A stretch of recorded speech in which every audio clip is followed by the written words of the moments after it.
Selamat malam Bapak dosen dan teman-teman. Pada kali ini kita akan membahas sebuah buku sosiologi terapan. Oleh karena itu sebelumnya saya memperkenalkan diri. Nama saya Nufianti GNT Minas, mahasiswa semester 9 reguler sore dengan NIM 160308002. Pada kesempatan ini kita akan membahas sebuah buku yang berjudul Teori Masyarakat Informasi yang ditulis oleh Frank Webster. Media yang menyebar, memperluas pekerjaan informasi dan internet meyakinkan bahwa orang tinggal di masyarakat informasi adalah takdir kita semua. Mengatasi di era arus informasi, hubungan virtual, dan perubahan besar merupakan tantangan bagi semua.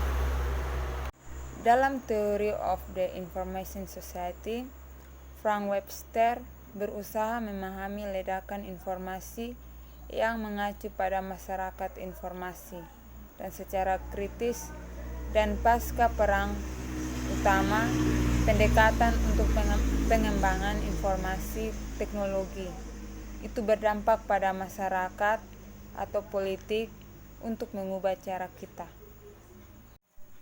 Agenda lain muncul yang prihatin tentang internet yang berkembang pesat selama tahun 1090-an. Ini difokuskan pada arus informasi yang pesat dan masyarakat dunia maya yang sekarang dibawa oleh teknologi informasi dan komunikasi. Topik hangatnya adalah demokrasi elektronik, hubungan virtual, interaktivitas, personalisasi, keyboard, dan komunikasi online yang kecepatan dan keserbagunaan media baru untuk membangkitkan proses transformasi radikal. Meningkatkan ketersediaan komunikasi komputer teknologi diakses oleh program yang mudah digunakan. Teknologi selalu terhubung, memiliki potensi untuk menyatukan sebelumnya yang terisolasi. Ini berarti bahwa sebagian orang akan terjadi transformasi radikal pola investasi atau microfinancing, belajar online, bahkan keterlibatan politik di mana mereka yang pernah dicabut haknya diberdayakan. Muncul masyarakat informasi yang ditandai oleh perbedaan masyarakat yang ada sampai sekarang. Ada 5 definisi yang membedakan masyarakat informasi, masing-masing yang menyajikan kriteria untuk mengidentifikasi, yaitu teknologi, ekonomi, pekerjaan, spasial, dan budaya.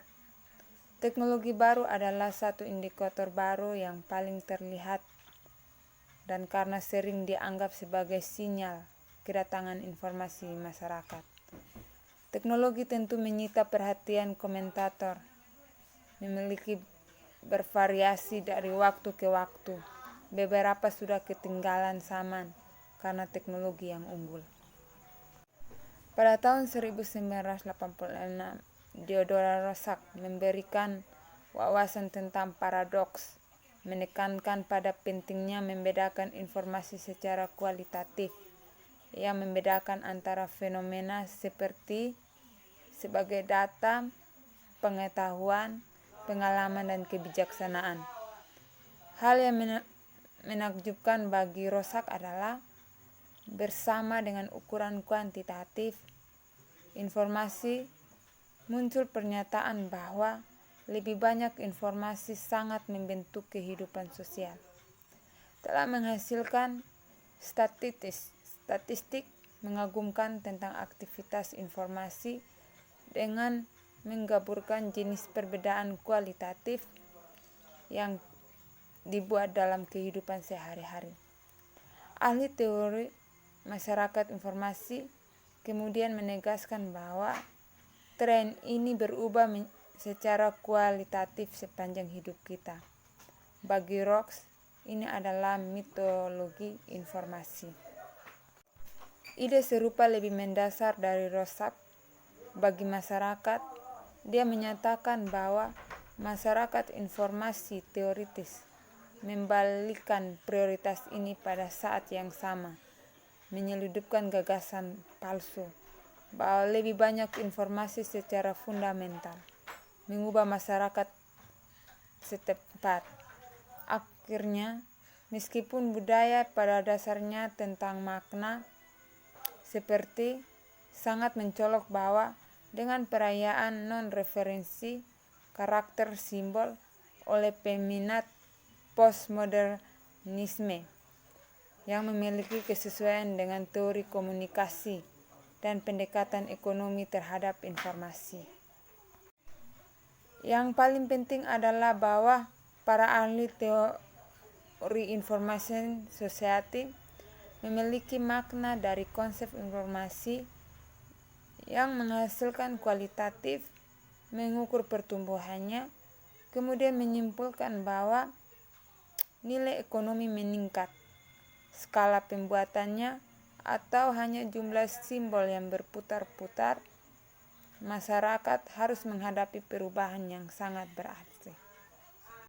Dengan kata lain, penilaian informasi dalam istilah non-sosial adalah menyesuaikan pada konsekuensi sosialnya, adalah situasi yang akrab bagi sosiolog.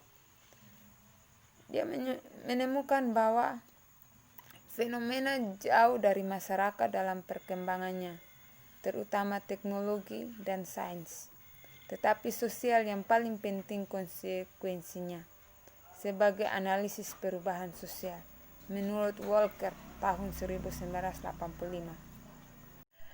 Yang paling mencolok tentang ini adalah bahwa bentuk yang sangat dikenal penalaran sosiologis dan menjadi ekspresi determinisme teknologi, salah satu yang sangat dicurigai dalam ilmu sosial. Ada dua hal yang meragukan implikasi. Yang pertama, bahwa teknologi adalah agen perubahan sosial yang menentukan. Kedua, teknologi itu sendiri jauh dari dunia sosial, meskipun sangat besar efek sosial. Argumen Giddens mengatakan bahwa kita menghuni dunia modernitas tinggi, di mana refleksivitas jauh lebih banyak diucapkan daripada yang sekarang. Adalah mungkin untuk membayangkan ini sebagai mempertinggi impor informasi dan pengetahuan dalam kehidupan kontemporer. Dunia pilihan untuk organisasi dan individu bergantung pada ketersediaan generasi informasi rinci dan kaya.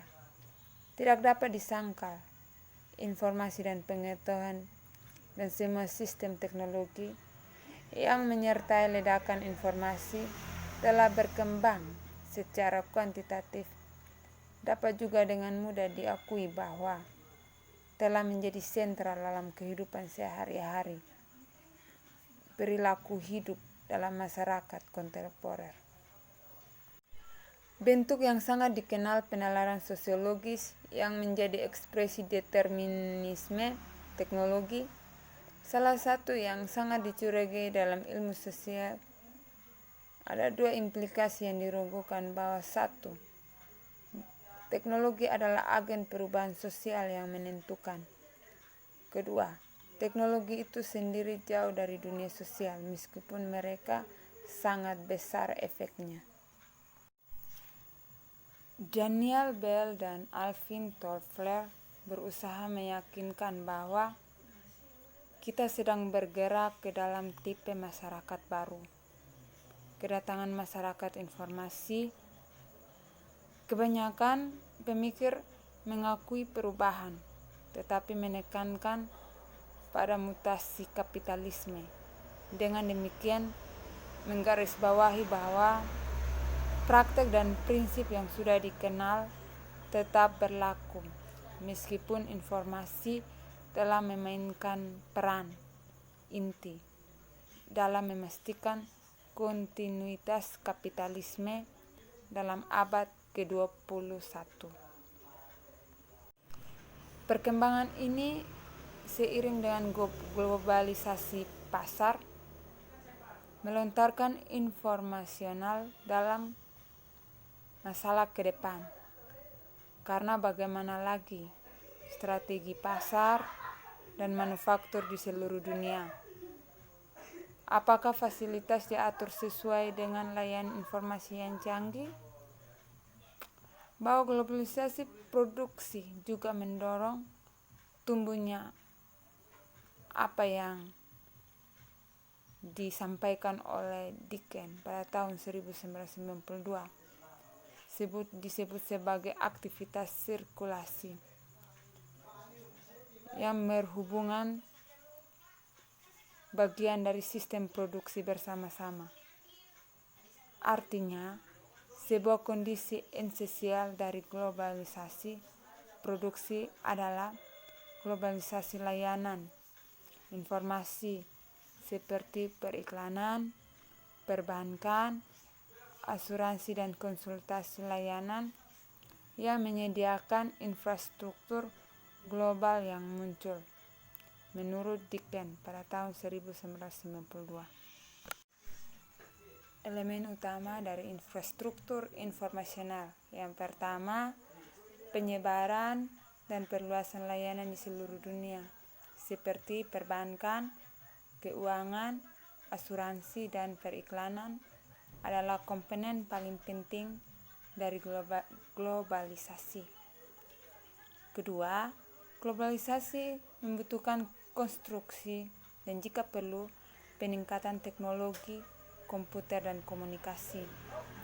Yang ketiga, infrastruktur informasi. Inilah yang menyebabkan berkembangnya informasi yang menyimpang dan mengalir pada tingkat yang luar biasa, menurut Zuckel 2010. Teori-teori masyarakat telah membedakan para pemikir yang menekankan perubahan sistemik dengan membangkitkan konsep masyarakat informasi dan berpendapat bahwa kontinuitas dari masa lalu adalah fitur paling jitu. Penyebaran jaringan informasi global menandai kehancuran negara atau bangsa karena perbatasan tidak relevan dengan arus elektronik yang sejalan, yaitu pemasaran, produksi, dan distribusi yang semakin dilakukan panggung dunia yang merusak batas-batas nasional. Sekian pembahasan saya mengenai teori masyarakat informasi. Semoga bermanfaat bagi kita semua. Saya ucapkan terima kasih.